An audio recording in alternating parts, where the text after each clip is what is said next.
now, please welcome Michal and Uri KRANOT, the directors of Black Tape.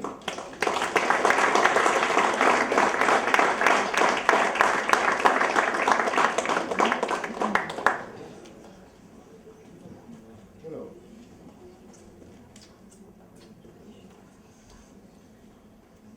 Michal, you were on the jury last year.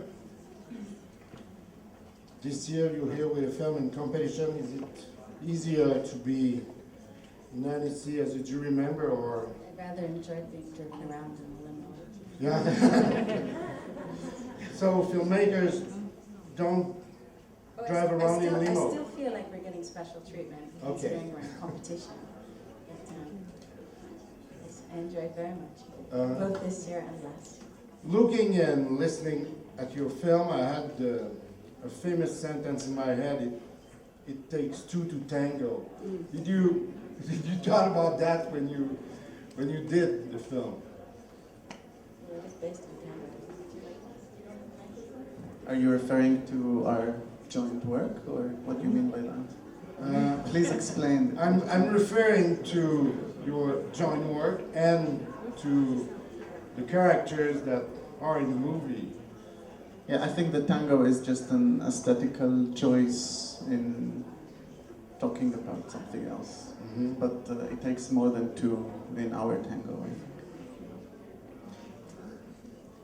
think. The idea of the dance was something rather exciting for us, so it was a choreography. A few years ago you did White Tape, and now you've completed Black Tape. Did you plan at the beginning to make sort of diptych with this whole idea? It's a trilogy. It's a trilogy. With red tape. With red tape, okay. I haven't made it yet. And could you give us a little insight about what will be red tape, or what you want to do with red tape? As I said, we haven't made it yet. Okay. But red tape, I mean, if white tape was sort of an abstract thoughts about occupation, and black tape is victimizer dance, I think red tape will probably be about the violence of bureaucracy. Does that sound okay? Any producers available? Did I just pitch it? You're both from Israel, but you live in Denmark now since many years, I think. However, the political situation in Israel is at the core of your work. Tell me about your personal situation facing what's happening in Israel, actually. I think that it's much easier to comment on something when you live rather comfortably. Can you speak? Sorry. Our life in Denmark is very comfortable, which allows us to make films that comment about places that are less comfortable. I feel very safe, and to be able to make films in Denmark, I feel very lucky. Yeah, I think the material we work with comes from what we know, but living outside the situation really let us have a different perspective on it. It is very convenient. I think your next interviewer, you will interview a person that is really taking risks in making political films. I'm talking about Jalal.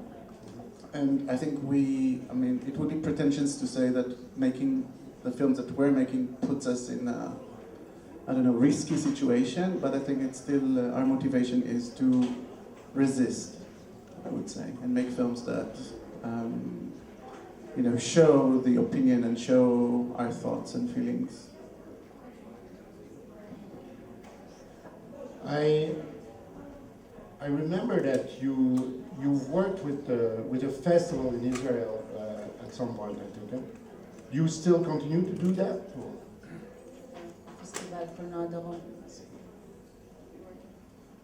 I think as time goes on, our connections in Israel are getting fewer and fewer, and also the political situation is getting worse, in our opinion. So it's getting harder to make and show these kind of films. So I think we're getting quite far from that, unfortunately. Is there any question from the room?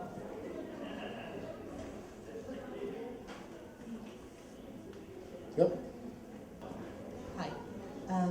I had a question about the live action in your film, and it had a look of being real war footage, but on the other hand, you're talking about choreography. So my question is, did you shoot actors or did you use found footage from news photography? We work with a human rights organization called B'Tselem, and at the time they gave Palestinians video cameras to document their life under occupation. And then they had hours and hours of this archived material. And they came to us and said, maybe you'd want to do something with this footage. So we chose moments and manipulated them. So there's one instance in the film that is directed and choreographed, but the footage is based on materials that were delivered to us by this human rights organization. A last question.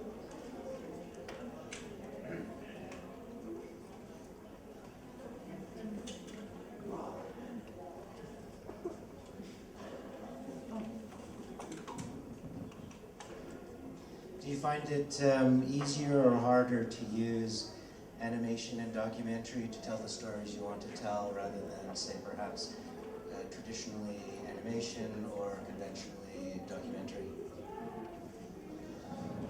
I think it's just a different feeling. It's not about hard or easy. I think in this realm of animated documentaries, we use it to have realism crawl into this fictitious world, and I think it gives you the feeling that, this is not fiction. It has something in it, and I think that's why we chose to do it like this. We also make films that don't involve any kind of real footage, or so I think you just choose the medium according to what you need. So we like both. Uri and Michel, thank you very much.